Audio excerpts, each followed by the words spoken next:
자, 은혜 받으실 하나님의 말씀은 데살로니가 전서 5장 16절부터 18절의 말씀이 되겠습니다. 한 목소리로 함께 봉독합니다. 항상 기뻐하라, 쉬지 말고 기도하라, 범사에 감사하라. 이는 그리스도 예수 안에서 너희를 향하신 하나님의 뜻이니라. 아멘. 양손을 가슴에다 대시고 이렇게 고백합시다. 하나님이 보실 때에 나는 두고 보기에도 아까운 사람이다. 하나님이 지으신 피조물 중에 내가 가장 귀하다. 할렐루야. 자, 여러분은 하나님 보실 때에 정말 귀한 분이에요. 어제 저녁에 아시는 분이 소천하셔가지고 장례식장을 다녀왔습니다. 벼랑간 그 권사님이 전화가 오셨어요. 아시는 권사님이 막 우시는 거예요. 벼랑간 깜짝 놀라가지고, 아니 권사님 왜 그러세요? 그랬더니, 목사님, 우리 남편이 심장마비로 지금 죽었어요. 심장마비로 벼랑간 소천을 한 거예요. 그래가지고 병원에서 같이 이제 이렇게 있었는데 막 한 시간 동안 장난도 치고 막 이랬다 그랬는데, 벼랑간 가슴 잡고 윽 하고 그냥 넘어갔는데 거기서 그냥 돌아가신 거예요. 근데 이제 그 전에 이제 좀 몸이 안 좋아가지고 병원에 이제 이렇게 자꾸 가슴이 답답하다 그래가지고 병원에 와서 뭐 그냥 응급실에도 있다가 중환자실에 또 들어갔다가 치수가 너무 올라가가지고 그래가지고 했는데 치수가 뭐 1000이 넘게도 올라가고 막 그랬대요. 그래가지고 다시 병원에 입원했는데 그냥 어떻게 같이 얘기하고 뭐하고 잠깐 사이에 그냥 그렇게 돼버린 거예요. 그 어제 갔는데 얼마 전에 그 자식이 결혼했습니다. 아들이 결혼했는데 그때 이제 이 코로나 상황으로 제가 못 갔어요.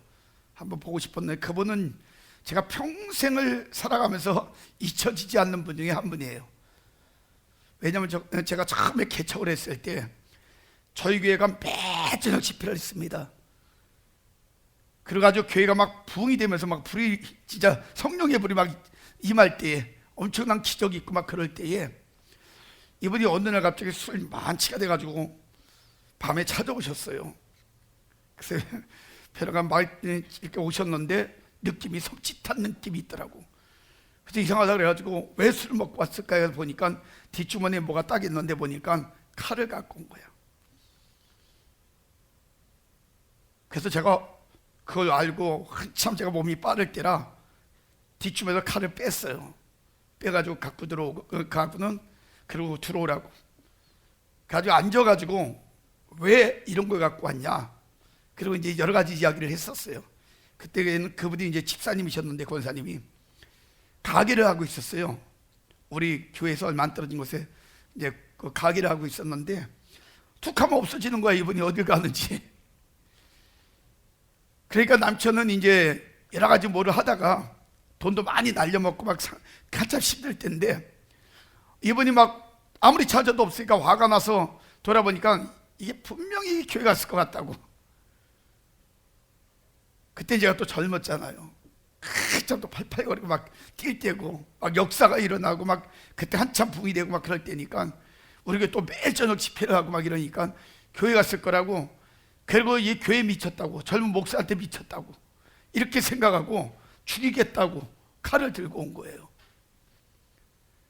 그런데 내려와서 제가 이제 차분하게 이야기를 막 했는데 사실은 그 집사님이 교회를 주일날 그냥 한번 이렇게 오고는 교회를 잘 안 오시는 분이에요. 그분은 딴 데를 이제 돌아다니신 거예요. 어디를. 근데 이제 이분이 오해를 한 거죠. 그래가지고 교회에 미쳤는 줄 알고 죽이겠다고 왔어. 그래가지고 이야기를 다 하고 난 다음에 교회에서 뭘 가르치는지 아냐, 어떻게 예배 드리는지 아냐, 이런 얘기 저런 얘기 하다가 나중에는 제가 칼을 앞에다 딱 놓고는 자, 이제 제가 드릴 말씀 다 드렸는데 내가 문제가 있고 교회가 문제가 있을 것 같으면 찔러보시라고. 그랬더니 이분이 나중에 얘기를 다 듣고는 그리고 집사님이 여기 매일 이렇게 오시는 분이 아니다, 봐라. 그러려고 했더니 뭐가 이제 술 기운에도 그냥 이해를 하셨는지 죄송하다고 칼을 들고 갔어요, 그분이. 그 다음부터는 그분이 그렇게 좀 친해진 거예요. 그 바람에 한번 그러는 바람에 좀 친해졌어요.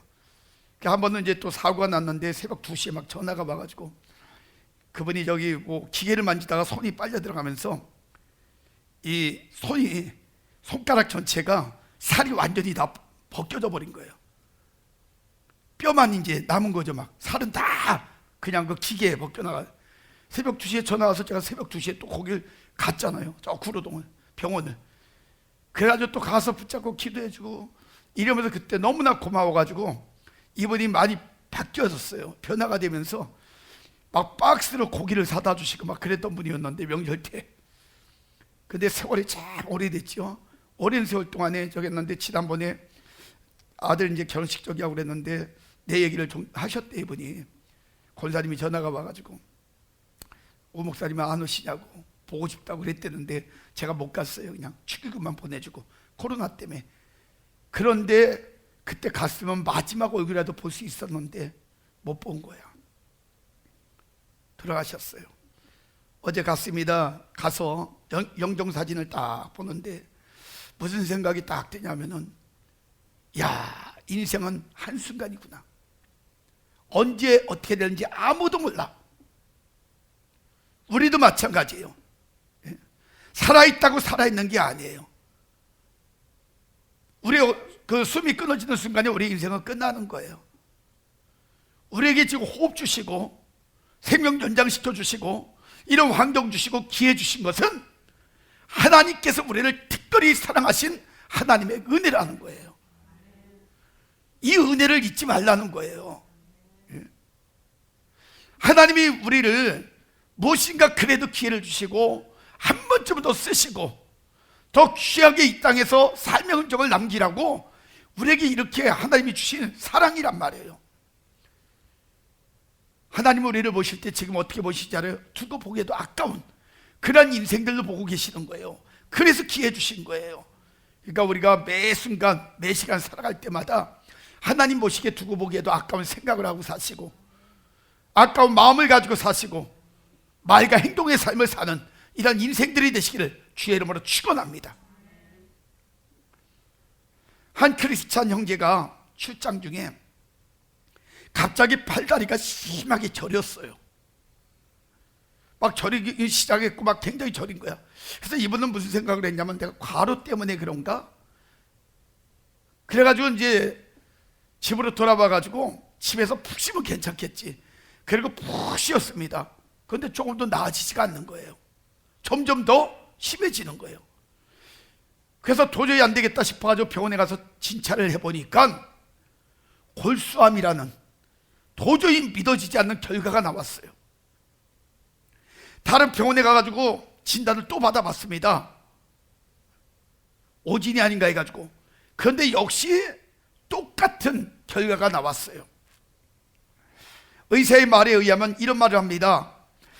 계속 치료를 받으면 1년 반 정도는 살 수 있지만 완치되기는 도저히 불가능합니다 라는 그런 결론이 딱 나왔어요. 그의 부친과 형님이 의사였기 때문에 좋다는 약은 다 써봤습니다. 근데 병세는 더욱더 악화되는 거예요. 열이 39도를 막 오르락내리락 하면서 온몸에 반점이 생기고요. 그리고 혀와 그 잇몸에서 피가 나기 시작하고, 그리고 시력 장애의 증상이 드러나기 시작했어요. 이게 골수암의 최악의 증세라는 것만요. 이런 상황까지 간 거예요. 이렇게 되자 모든 치료를 다 중단하고 이제 수혈만을 하게 됐어요. 그러니까 수혈을 한다 그러니까 그래도 집안이 참 살기도 괜찮고 워낙 착한 사람들이라 모든 일가 친척들이 다 와가지고 그를 위해서 피를 나눠주기 시작했어요. 근데 그것도 체내에서 더 이상 피를 흡수하지 못하게 되어서 수혈도 어렵게 되었습니다. 그리고 세균이 혈액까지 침투해가지고요, 폐혈 증세까지 나타나기 시작했어요.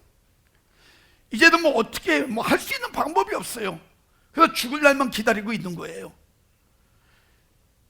그런 처지에 있을 때 교회를 다니는 그 누님이 목사님을 모시고 병원을 찾아왔습니다. 그리고 목사님은 그 형제를 위해서 정말 땀을 뻘뻘 흘리면서 간절하게 기도를 해줬어요. 그리고 나서 이야기를 했습니다. 여기서 안 되니까 기도원으로 가라고. 그리고 권유를 했어요. 기도원에 갈 것을. 그 형제가 그 말을 딱 듣고 나서는 그런 생각을 했어요. 어차피 병원에서 죽을 날만 기다리느니 차라리 기도원으로 가자. 그래가지고 움직이지도 못하는 몸을 앰뷸런스에 실어가지고 기도원으로 가게 되었습니다. 그래가지고 기도원 가가지고 어차피 뭐 이래도 죽고 저래도 죽는데 하나님께 인생 맡기고 금식하면서 마지막 내 인생을 하나님께 드려야겠다.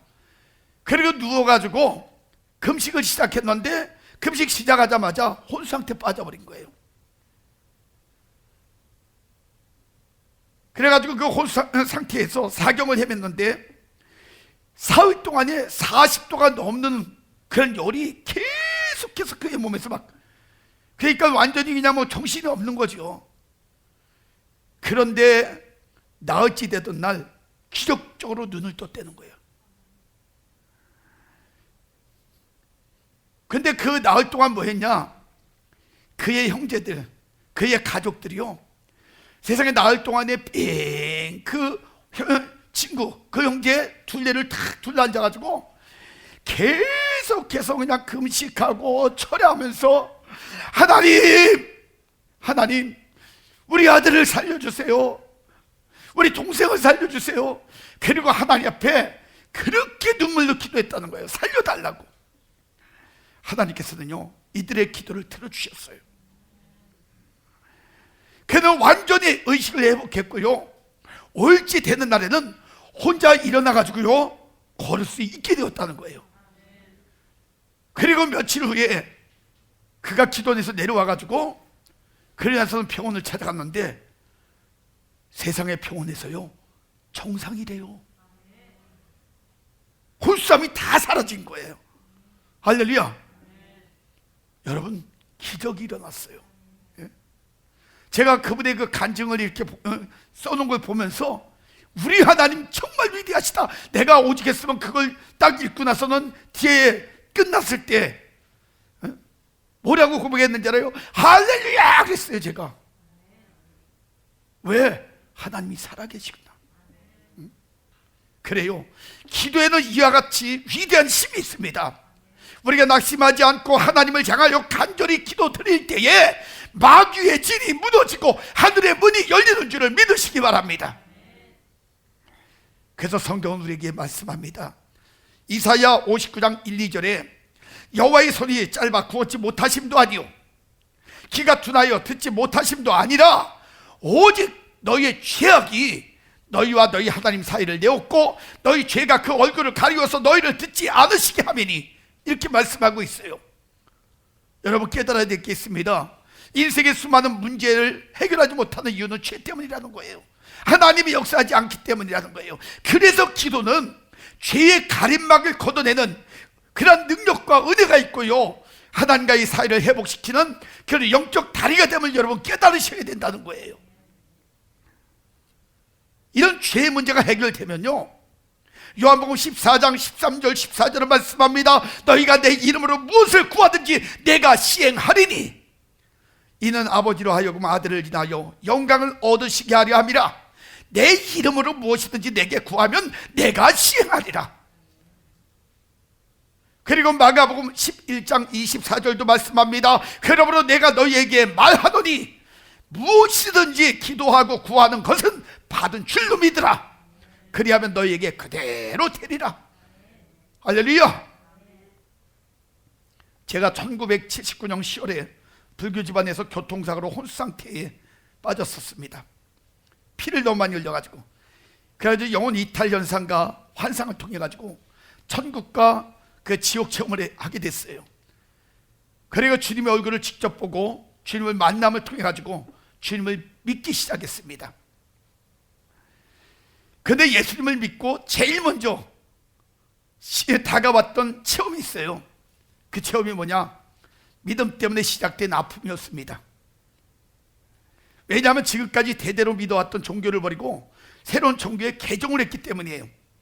그래서 한동안 제가 돌연변이 미친놈 소리도 여러 번 들었습니다. 그래서 그 힘든 상황을 이기기 위해서 교회 지하실에서 눈물의 기도로 밤을 지샌 날들이 얼마나 많은지 몰라요. 그리고 그때 그 눈물의 기도를 통해 가지고 상상할 수 없는 영적인 그 세계를 체험하고 알게 되었는데요, 그렇게 말로만 들었던 귀신의 세계도 그때 체험하게 되었고요, 그 세계도 알게 되었어요. 그리고 성령의 역사도 직접 경험하게 되었어요. 그리고 사명을 받고 신학을 하며 개척을 했는데, 개척하기 전에 이미 나에게 강력한 성령의 은사와 능력을 주셔가지고요, 막 귀신 들린 정신병자들을 치료하고 중풍병자 및 다양한 병자들을 그러한 치유하는 놀라운 일들을 경험하게 해주셨다는 거예요. 그 외에도 뭐 예언과 투시, 다양한 은사들을 주셔가지고 여러 사역들을 감당할 수 있는 그런 은혜를 베풀어 주셨어요.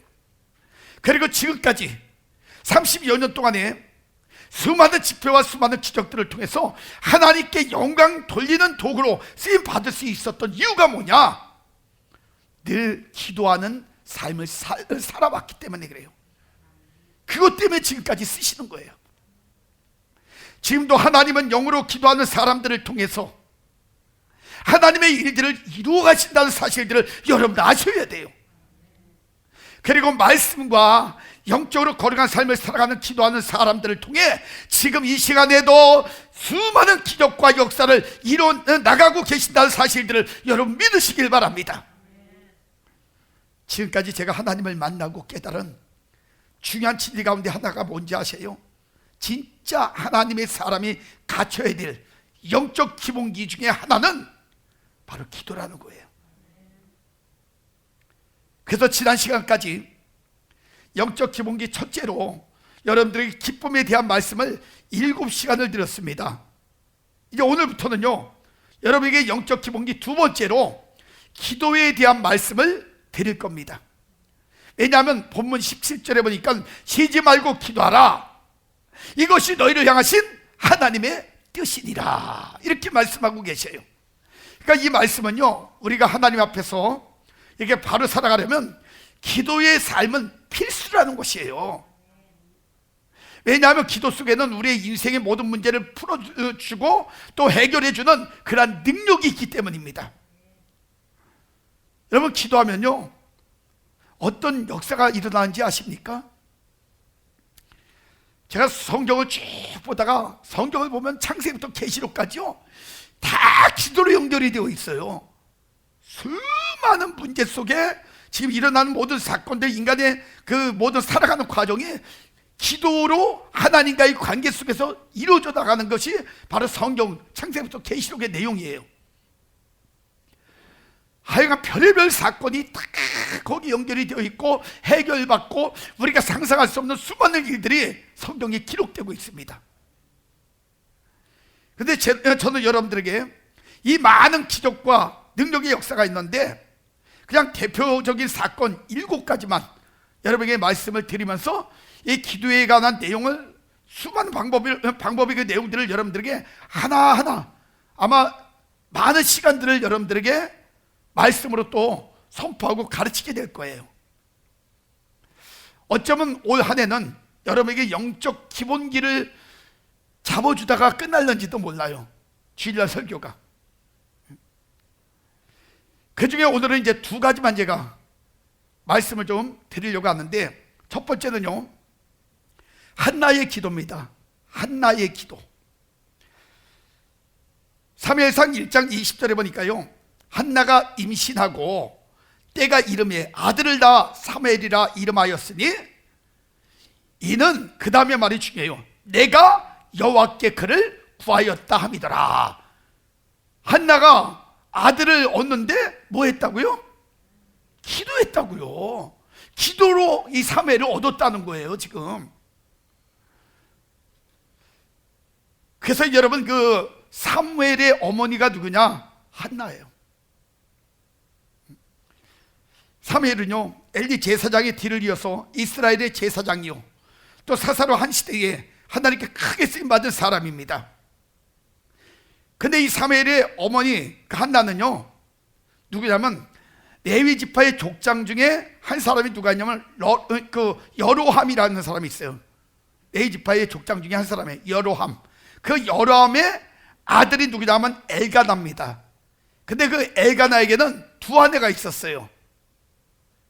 한나와 브닌나, 이 두 아내가 있었는데 특별히 엘가나가 가장 사랑했던 아내가 한나예요. 그런데 이 브닌나는요 자식이 있었는데 한나는 자식을 낳지 못했어요. 자식이 없었어요. 그러니까 이 브닌나가 날마다 한나를 갖다가 힘들게 만드는 거야. 막 조롱도 하고 멸시도 하고 자식 없는 것이 네가 뭐가 얼굴만 예쁘다고 다 하냐, 막 하여간 굉장히 마음을 막 격동시키면서 그렇게 힘들게 만들었어요. 그래서 성경에 보니까 이 한나가요 허구한 날 눈물로 나를 보냈다는 거예요. 눈물의 나를 보냈어요. 계속. 그러다가 이 한나가 도저히 견디기 힘들어가지고 하나님 앞에 자식을 달라고 그렇게 그 술 취한 여자처럼 미친 여자처럼 하나님 앞에 매달리기 시작해요. 그냥 오직 하나님께 그냥 자식 달라고. 그러면서 뭐라고 고백하냐면은 만약에 하나님 저에게 자식을 주시면은 제가 그 자식은 정말 하나님 앞에 온전히 드리는 나신으로 하나님 앞에 온전히 드리는 그러한 자식으로 삼겠습니다. 하나님 앞에 드리겠습니다. 자식만 주십시오. 그래가지고 하나님 앞에 나신인에 서운하면서 자식을 구했어요. 근데 하나님께서 한나의 눈물의 기도를 들으시고요 태문을 열어주셔가지고 주신 자식이 바로 사무엘이에요. 여러분, 한나는요 어떤 기도의 능력, 어떤 응답을 받았냐? 자녀 생산의 응답을 받았다는 거예요. 자식을 못 낳는 한나가 자식을 낳았어요. 기적이잖아요. 예? 근데 이런 사건이 어디에도 나오는지 아십니까? 우리가 잘 알죠. 창세기 11장 30절에 보니까요 아브라함의 아내 사라가 자식이 없다는 그 내용이 거기 나와요. 사라가 자식이 없었다고 거기 성경이 기록되어 있어요. 그런데 늘 기도하는 그 아브라함의 기도의 삶에 창세기 12장에 하나님께서 너를 통해서 후손을 축복해 주시겠다고 약속을 합니다. 아니, 너를 통해 후손을 축복해 주시겠다? 그 약속을 하신 그 하나님께서요 그 약속을 이루어주시려고 창세기 17장에 하나님이 아브라함과 사라에게 뭐라 그랬냐면 자식을 주실 것이라고 말씀을 해요. 근데요 그때의 나이가, 사라의 나이가 몇 세냐면 89세야 아브라함이 99세예요 그러니까 여러분 창세기 18장 11절에 보니까 사라가 뭐라고 이야기하냐면 나는 이미 여성의 생리가 다 끊어져서 말도 안 된다고. 예? 이건 말도 안 되는 일이라고. 그리고 비웃는 웃음도 했었어요. 그런데 놀라운 일은요 말도 안 되는 그 일을, 그 놀라운 일을 그 해에 하나님이 그의 그 태문을 열어주셔가지고 여러분 임신하게 만들어주시고요 그리고 그 다음에 그러니까 사라가 90세 아브라함이 100세 때 아들을 주셨는데요 그 아들이 바로 하나님의 계보를 이어가는 줄기로 주신 이삭인 줄을 믿으시기 바랍니다. 하나님의 역사가 그런 역사가 있어요. 제가 언젠가 그런 간증을 했어요. 저기 동암역 있는 데 가면은, 왜냐면 동암 기독교 백화점이 있습니다. 그 동암 기독교 백화점에 그 전에 젊은 부부 집사님들이 계셨어요. 결혼한 지 10년이 넘었는데 아무리 임신을 하고 싶어도 임신이 안 되는 거야. 애가 없었어요. 근데 제가 한참 그때 막 집회도 하고 기도 생활할 때 저만 가면 저를 붙잡고 목사님 임신 좀 되게 해달라고 기도해 주셔요. 아, 제가 어떻게 임신을 해? 그런데 하도 부탁을 해가지고 갈 때마다 거기서 두 분을 딱 앉혀놓고 기도를 해드렸어요. 근데 기도 몇 번 안 됐는데 어느 날 갑자기 막 집사님이 좋아가지고 난리 피운 거야. 그래서 왜 그러냐 그랬더니 목사님 임신이 있다는 거예요. 지금 몇 주 됐어요. 그리고 이야기를 하더라고요. 그래가지고 하나님께 영광 돌리면서 간절히 기도했어요. 하나님 감사하다고. 그래가지고 그 임신했던 그 아이가 태어났는데 그 아이 이름이 민국이야. 민국. 하나님 나라의 백성이다. 그래서 민국이라고 줬다고 했어요. 그 아이가 지금 고등학생인가 그래. 커가지고 그때 그걸 통해서 임신하고 난 다음에 얼마나 저한테 잘하는지 몰라요. 기독교 백화점 그만두고 그러면서는 저기 도살장 앞에서 도매 정육점을 했는데, 옛날에는 그냥 명절 때 되면 갈비를 막 한 짝씩 들고 오고, 목사님이 너무 감사하다고 그걸 못 잊는 거야. 지금은 상동 저 세이버존 옆에서 저 반찬 저기 가게를 하고 있더라고요.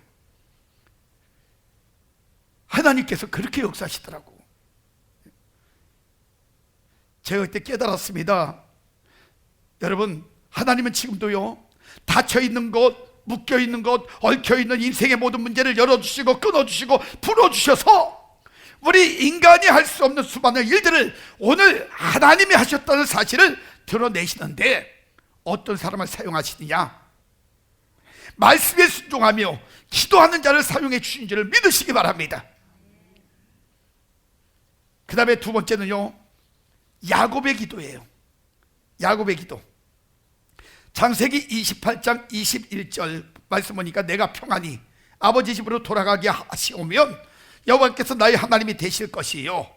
또한 창세기 32장 29절에 보니까 야곱이 청하여 이르되 당신의 이름을 알려주소서. 그 사람이 이르되 어찌하여 내 이름을 묻고자 하고 거기서 야곱에게 축복한지라, 그렇게 이야기해요. 야곱이 지금 양쪽에서 뭐 했냐? 기도했다는 기도. 야곱이 기도하는 내용이 나와요. 이 사건들이 무슨 사건이냐면은 이삭이 그 두 아들을 낳았는데 첫째 아들이 에서요, 둘째 아들이 야곱이에요. 원래 쌍둥이에요. 쌍둥이인데 형 에서가 나올 때 발 뒤꿈치를 붙잡고 연이어서 끌려 나온 게 야곱이야. 그런데 하나님께서 그 아이들이 태어나기 전에 뱃속에 있을 때 어떤 말씀을 했냐면 큰 아이가 작은 아이를 섬길 것이다. 그런 하나님의 그 축복의 약속이 있었어요. 한마디로 이야기하면은 야곱이 모든 축복을 받아 누리는 그러한 자가 될 것이라는 약속이었었어요. 예언이었죠. 그래서 여호와께서 큰 자가 될 것을 예언해 주셨는데, 형 에서가요, 인간적 계산으로 따지면요, 이 유대인들은요, 모든 재산의 대부분을 누구에게 주냐면 육신의 형에게 재산이 가게 되어 있거든요. 그러니까 야곱이 가만히 생각해 보니까 인간적인 계산으로 모든 장자권이나 축복권이 다 누구한테 넘어가요? 형한테 넘어가게 생겼거든요. 그러니까 편법을 써가지고 형과 그 아버지 이삭을 속여가지고 장자권을 갈취해냅니다. 사실은 성경적으로 보면 가만히 있어도 갈 장자권이었었어요. 그런데 야곱이 편법을 쓴 거예요. 그 장자권을 가로채고 나니까요, 형이 그걸 알고 야곱을 죽이려고 합니다. 그러니까 야곱이 그 형의 복수에 무서워가지고 그 눈을 피해가지고 도망자의 삶을 살아가요. 그가 집을 나와가지고 외삼촌 라반의 집으로 도망을 할 때 가다가 날이 저물어졌습니다. 그래서 베델이라는 곳에서 그가 창세기 28장에 보니까요, 28장에 돌로 베개를 삼고 하늘로 또 지붕 삼아가지고 누워가지고 잠이 들었어요. 근데 잠이 들었는데 꿈을 꾸는데요, 꿈에 세상의 땅과 하늘에 사닥다리가 쫙 연결이 되면서 그 사닥다리를 타고 그 천사들이 오르락내리락 하는 게 보였어요. 그 신비한 환상을 본 거예요. 거기서 꿈을 꾼 거예요. 그런데 그 꿈에서 하나님께서 야곱에게 축복을 하십니다. 야, 내가 너를 보호할 것이다. 내가 너를 축복할 것이다. 이런 약속을 하셔요. 그러니까 야곱이 그곳에서 하나님께 소원 기도를 한 거예요. 그걸 보고 나서는 창세기 18장 20절부터 22절에 보니까 야곱이 서원하여 이르되 하나님이 나와 함께 계셔서 내가 가는 이 길에서 나를 지키시고 먹을 떡과 입을 옷을 주시오. 내가 평안히 아버지 집으로 돌아가게 하시오면 여호와께서 나의 하나님이 되실 것이요, 내가 기둥으로 세운 이 돌이 하나님의 집이 될 것이요, 하나님께서 내게 주신 모든 것에서 10분의 1을 내가 반드시 하나님께 드리겠나이다 하였더라. 이렇게 서원을 합니다. 그리고 20년 세월 동안의 외삼촌 라반의 집에서요, 종처럼 숱한 어려움을 겪으면서도 결혼을 하고 재산도 하나님의 도심의 은혜와 기적으로요 풍성해졌어요. 그리고 우여곡절 끝에 그것을 떠나 고향으로 돌아오는데, 고향으로 돌아오는 길도요 쉽지가 않았어요. 목숨을 걸어야 하는 쉽지 않은 귀한 길이었었어요. 왜냐하면요 20년 전에 모든 것을 빼앗긴 형 에서가 이 동생을 생각할 때마다 보복을 하려는 그 상처 입은 마음 있잖아요. 이게 아주 벼르고 또 벼르고 있었거든요. 그래서 동생이 돌아온다는 얘기를 딱 듣고는 군사들을 딱 데리고 동생 야곱을 죽이려고 쫓아오고 있었어요. 그때 이 야곱은요 드디어 야곱 게이트를 거기서 쓰기 시작합니다. 여러분 아셔요? 야곱 게이트? 예? 그가 거기서 막 그 종살이 하면서 그 모았던 모든 짐승들이 있어요. 엄청난 가축들이 있는데 이 가축들을 가지고 오다가 형의 마음을 녹이려고 그 가축들을 다 형한테 보내요. 소고 양이고 뭐고 다 보내 형한테. 그런데 거기에 그 숫자들을 다 세가지고 제가 지금 우리나라 돈으로 환산을 대충 해보니까요 정확한 계산 아닌데 거의 비슷하게 환산을 해보니까 어느 정도의 가격이냐면 지금 우리나라 돈으로 3억 5천만 원 정도의 그 재산이 나오더라고요. 그 짐승 값이 얼마나 많은 거예요, 그렇죠? 그걸 다 형한테 보낸 거예요. 그런데도 마음이 놓이지 않아가지고 얼마나 약은지 한번 보세요. 원래 이 야곱은요 잔깨장이라 해요. 잔깨. 야곱의 이름이 잔깨예요. 뒤꿈치를 잡는 자, 안다리 거는 자, 이런 그 이름의 뜻이 있거든요.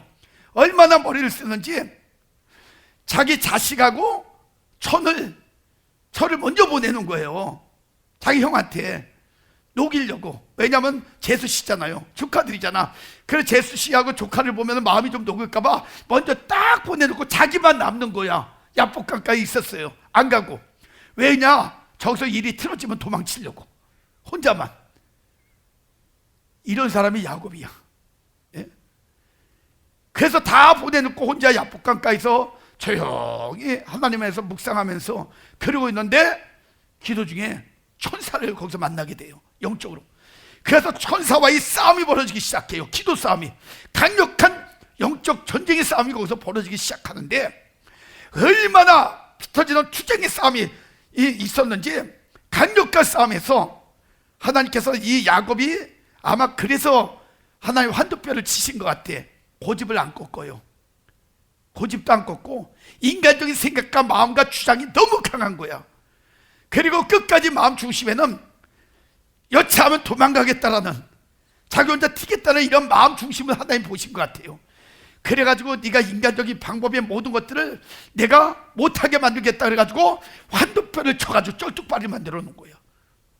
튀지도 못하게.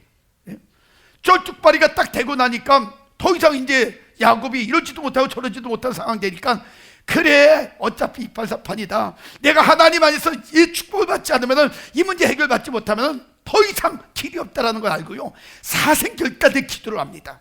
얼마나 간절히 기도하고 붙잡고 매달렸는지 결국에 하나님께서 져줘요. 그냥 그에게 져주면서 그를 축복합니다. 그런데 무슨 일이 벌어진지 알아요? 하나님이 그를 축복해서 이스라엘이라는 이름으로 다시 계명의 이름을 줬는데 그때부터 놀라운 일이 벌어져요. 형 에서가 쫓아왔는데요 죽이겠다고 왔는데 하나님께서 직접 앞장서 가지고요 형 에서의 생각과 마음을 녹여버려요. 하나님이 직접 일하시고 도와주신 거예요. 그래가지고 20년 동안 얽혀 있었던 모든 문제를요 다 한 방에 해결해 주시는 거예요. 여러분, 우리는 야곱의 인생과 기도를 통해 중요한 사실을 깨달을 수 있습니다. 그건 뭐냐? 인간의 끝이 하나님의 역사의 시작이라는 거예요. 이걸 여러분이 깨달으셔야 돼요. 결국 야곱은요, 이 영적 기도를 통해 후에 이스라엘이라는 민족을 세우는 통로가 된 줄 믿으시기 바랍니다. 기도의 거장 이엠 바운즈는 이렇게 이야기하더라고요. 우리의 기도는 지칠 줄 모르는 힘과 거부될 수 없는 인내와 꺾여지지 않는 용기로 강하게 구해야 한다, 이런 명언을 남겼어요. 그래요, 기적의 삶의 열매를 누리기 원하면 끝까지 기도의 씨를 뿌리시면 됩니다. 이제 한때 1980년대 우리나라에서 최고의 아나운서로 인기를 누렸던 최성규 집사님에 대한 말씀을 좀 드리고요, 오늘은 말씀을 마치려고 합니다. 그 최성규 집사님은요, 외갓집이 어느 집이냐면은 큰 절을 3개나 가지고 있었던 불교 골수문자의 집이었다래요. 그 외할머니가 보살이었는데 얼마나 세력이 센지 큰 절을 3개나 갖고 있으니까 불교계에서도요 꽤 세력이 셌다 그래요. 그래서 외할머니가 늘 하는 얘기가, 애들이 교회 가다가 막 오면요, 그 어릴 때 대놓고 그랬다 그래요. 너희들 교회 가기만 해봐, 다리 몽댕이 콱 부질겨 버릴 테니까. 근데 그 외할머니가 만약 교회 갔으면 진짜 다리 몽댕이를 부질기고도 남을 여자래요. 그래서 친구들 이렇게 교회 갈 때마다 한 번도 교회를 가보지도 못하고 그냥 가는 거 쳐다보기만 했대요. 한 번도 교회를 안 다녀봤대. 근데 외할머니의 그 세력이 얼마나 센지 그 영향력으로 인해 가지고 중학교 때부터 대학교까지 불교 학생, 불교 청년 회장을 5번이나 했다 그래요. 우리나라에서 대단한 세력을 가진 거예요, 그게. 그리고 이제 성장을 하면서 결혼을 해가지고 2 자식을 얻었는데, 그때 80년대 그 큰애가 이름이 최재원, 그때 5살이었고 딸이 혜원이 3살이었다고 합니다. 그때 뭐가 유명했냐면, 프로 중에 여러분들도 요새 드신 분들은 아실 거예요. 생방송 행복찾기 아주 유명했어요. 그게 그때는 아주 굉장히 인기 있는 프로였고, 그때 MC를 맡았던 최성규 집사님이 그 프로를 딱 마치고 그래서는 기분 좋게 딱 나왔는데 문이 있는데 그 후배 아나운서 여자가 거기 서 있더래요. 근데 막 눈물을 흘리면서 선배님 그랬더래. 깜짝 놀래가지고 왜 그러냐고 그랬더니 쪽지 하나 이렇게 건너주더래. 쪽지 하나를. 그래서 그 쪽지를 딱 보니까 거기에 딱 18글자가 적혀 있더래요. 그 쪽지에 딸 교통사고, 생명위독, 강남 성심병원 응급실, 이렇게 딱 18글자가 딱 거기. 깜짝 놀랐대요. 왜냐하면 그 집안은요 딸이 없대요. 딸이 귀한 집안이래. 그래가지고 그 혜원이가 태어났을 때, 출산했을 때 병원에서 이게 출산을 하는데, 그때 이제 그 아버지가 최성규 집사님 아버님이 거기 병원까지 와가지고 후순을 기다리고 있었는데, 딸 낳았다고 하니까요, 그 병원에서 사람 맞는데 만세 삼창을 했대요. 만세 그리고 그 정도로 그 딸이 귀하고 이 딸이 그렇게 사랑받는 딸이었대요. 근데 그 딸이 있었는데 3살짜리가 일이 생겼어요. 어떤 일이 생겼냐면은, 그 집안이 이제 이렇게 동생이 이제 이사를 가고 같이 부모님하고 살다가 이사를 가고 그 집에 이제 공사를 하려고 이사를 가면은 거기 모래를 한 차를 마당에다가 이렇게 실어다 놨다고 합니다. 그래서 동생 이사하는 날 짐들을 다 싸고 어른들이 이제 짐 싸고 그랬는데, 이 3살짜리 꼬마애가 나와가지고 문 있는 데서, 그 모래 있는 데서 뭐라고 있었냐면, 모래를 가지고 두꺼 봐 헌집 죽겠어 이러고 모래 가지고 거기서 뭘 만들고 장난을 치고 해요. 애들은 모래를 되게 좋아하잖아요.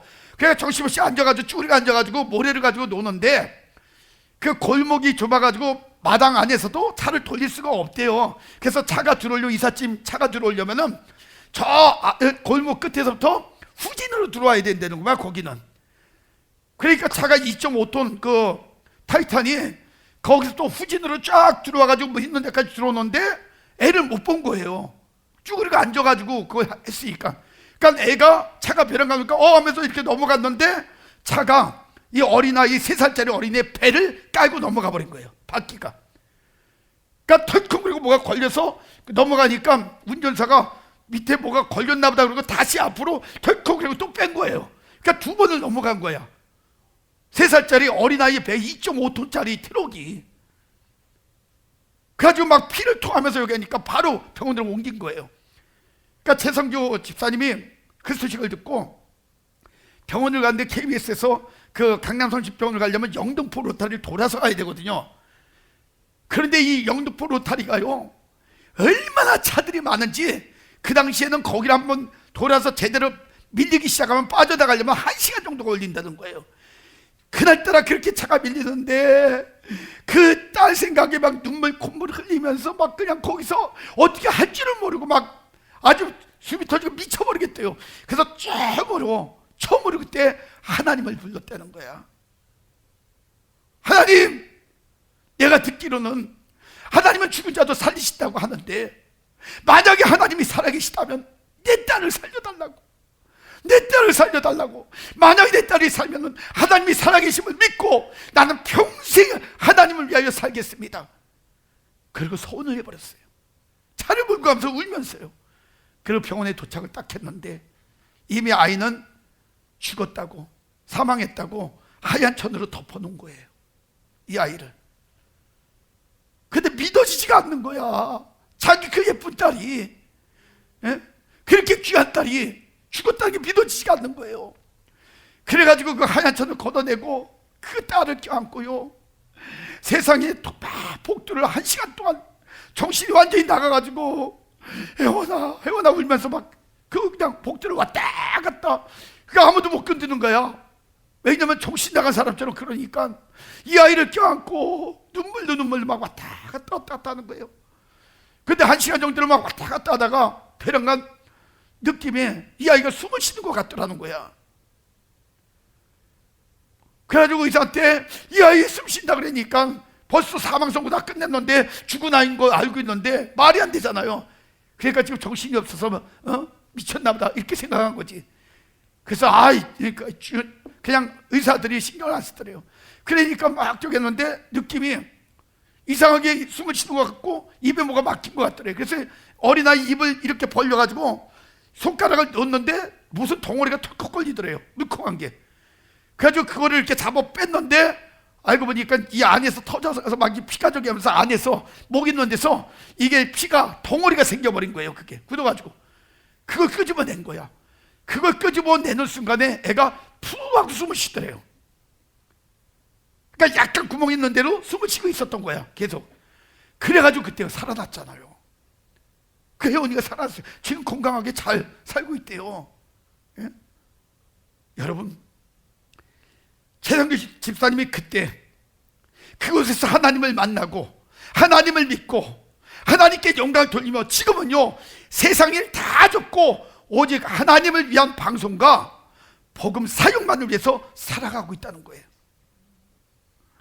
딸의 죽음 앞에 처음으로 찾은 하나님, 그리고 눈물에서 온 기도, 그 한 번의 기도가 기적이 되고 딸의 생명 연장의 능력이 될 수 있었던 것은 영혼의 기도를 하나님이 들으셨다는 거예요.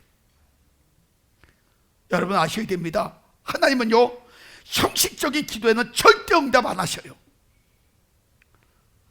사랑하는 성도 여러분, 하나님은 지금도요 영혼의 기도를 하는 사람을 찾고 계셔요.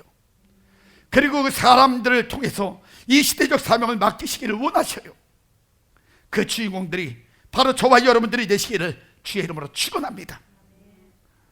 토마스 브룩스 목사님은요 이런 이야기를 했어요. 하나님은 가슴의 소리만 들으신다. 만일 가슴이 벙어리라면 하나님도 분명히 벙어리가 되실 것이다 라는 명언을 남겼어요. 저도 이런 말씀을 여러분에게 남기고 싶습니다. 이것이 나중에 명언이 될는지 또 잊어버려요. 저는 여태까지 새로운 명언을 많이 만들어냈는데도 한 번도 그거를 어디에다 적어놓지 않아가지고 저는 하고 잊어버리는데 이게 명언이 될는지 모르겠어요. 제가 마지막으로 이 말씀을 드리고 말씀을 정리할 거예요. 저는 이런 이야기를 하고 싶어요. 기도는 그 사람이 진짜 하나님의 사람인지 가짜 하나님의 사람인지 밝혀주는 영적 분별기이다. 오늘 이 말씀들을 다시 한번 여러분들이 생각하시고 돌아보면서 하나님은 기도하는 사람을 통해서 하나님의 일을 이루신다는 것, 이걸 깨닫고 여러분이 찬양하고 기도하실 때 하나님, 내가 영적 기도자가 되기를 원합니다. 오늘 이 땅에, 이 혼탁한 땅에, 이 혼란한 시대에 하나님의 사람이 필요하시다면 이제 제가 영적 기도의 사람이 되어 하나님의 쓰임받기를 원합니다. 하나님, 나를 사용하여 주옵소서. 내가 기도의 사람 되게 하여 주옵소서. 이런 문제를 놓고 이 시간에 결단하며 기도하는 그러한 시간을 갖겠습니다. 오늘도 하나님의 음성을 듣고 우리 자신들 돌아보며 하나님, 우리의 마음속에 간절함이 생겼습니다. 하나님, 우리가 영적 기도자가 되어지기를 원합니다. 하나님은 이런 기도자들을 통하여 시대적으로 또 수많은 여러 가지 민족적으로 수많은 문제를 해결하며 수많은 하나님의 역사를 이루어 오셨습니다. 하나님이 이 시대에 하나님의 역사가 이 하나님 작은 교회를 통하여, 작은 무리를 통하여 시작되어지기를 원합니다. 하나님, 우리가 날마다 영적 기도자들이 되어지기를 원합니다. 그래야 이렇게 하나님의 뜻에 이루어지게 부족함이 없는 그러한 능력 있는 하나님의 사람들로 쓰임받기를 원합니다. 주여, 우리를 붙잡아 주셔서 시대의 수많은 여러 가지 일들을 돌아보게 하여 주시고 또한 민족적인 수많은 일들을 돌아보게 하여 주시옵소서. 지금 시대는 혼란의 시대입니다. 혼탁의 시대입니다. 영적 전쟁의 시대입니다. 이제는 능력 없이는 살아갈 수 없는 시대가 되었습니다. 하나님, 날마다 우리가 기도자가 되고 그 능력 가운데 거하기를 원합니다. 하나님이 시대적인 일을 감당해 나가고 시대적인 사명을 감당해 나가는 복된 일꾼들 되어지기를 원합니다. 하나님, 우리의 심장이 날마다 하나님을 찾게 하여 주시고 우리의 입술이 날마다 하늘을 향하여 부르짖는 그러한 입술들이 되어질 수 있도록 역사하여 주시옵소서.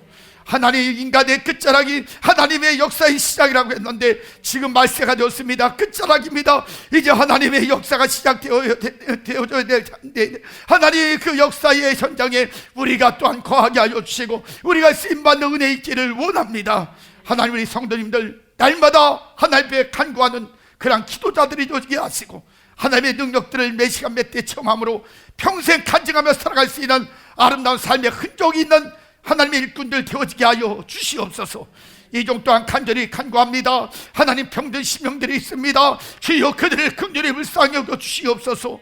그들의 영혼을 어루만져 주시옵소서. 그들이 온전한 믿음의 사람들 되게 하옵소서. 그들이 하나님을 찾는 사람들이 되게 하옵소서. 그들이 거룩한 심령들이 되게 하여 주시옵소서. 성령이여, 그들에게 기름 부음을 허락하여 주셔서 하나님과 영적인 교제를 이룰 수 있는 거룩한 사람들 되어줘 하나님, 그들의 그 육체와 영혼이 다시 한번 하나님 앞에 붙잡히는 은혜를 입을 수 있도록 역사하여 주기를 원합니다. 그들의 거룩함을 통하여 하나님의 강력한 능력이 임할 때에 육신의 모든 더러운 것, 악한 것들, 모든 질병의 근원들이 예수의 이름으로 떠나가게 하여 주시고 하나님, 그들의 모든 영육간의 차이함을 누리게 하여 주옵소서. 모든 암덩어리가 떠나가게 하옵소서. 암세포가 죽어가게 하여 주옵소서. 주의 광선을 통하여 태워지고 녹여져서 예수 보혈로 씻겨나가는 귀한 은혜 입을 수 있도록 주의 역사하여 주시옵소서. 오장육부, 심장, 폐부, 관절, 세포, 그리고 심장폐, 그리고 하나님 혀, 하나님 모든 심령들의 필요한 모든 것들이 있습니다. 연약한 것들이 있습니다. 고통 가운데 있는 것들이 있습니다. 굽은 것 곱게 펴주시고 약한 것 강하게 하여 주시고 굳은 것 하나님 다시 한번 부드럽게 만들어 주시며 작은 것 크게 만들어 주시고 상한 것도 하나님께서 회복시켜 주셔서 하나님 앞에 영광들 영육의 강건함을 가지고 살아가는 우리 성도님들 인생들 되어질 수 있도록 축복하여 주시옵소서. 지금은 우리 구주 예수 그리스도의 은혜와 하나님의 그 크시고 만극하신 사랑하심과 성령님의 감화감동 대지 역사 충만하심의 은혜가 오늘도 하나님 앞에 모든 인생들을 맡기며 하나님, 이 시대에 다시 한번 하나님이 원하시는 하나님의 뜻을 이루어드리는 기도자들이 되어져서 그 기도를 통하여 하나님의 귀한 역사 가운데 동참하기를 원하는 우리 성도님들 머리 위에, 그들의 가정, 건강, 계획, 모든 생업 위에, 영풍월드 교회와 이 나라의 민족 전 세계 머리 위에 지금부터 영원까지 하나님의 축복이 함께 계실지어다. 아멘.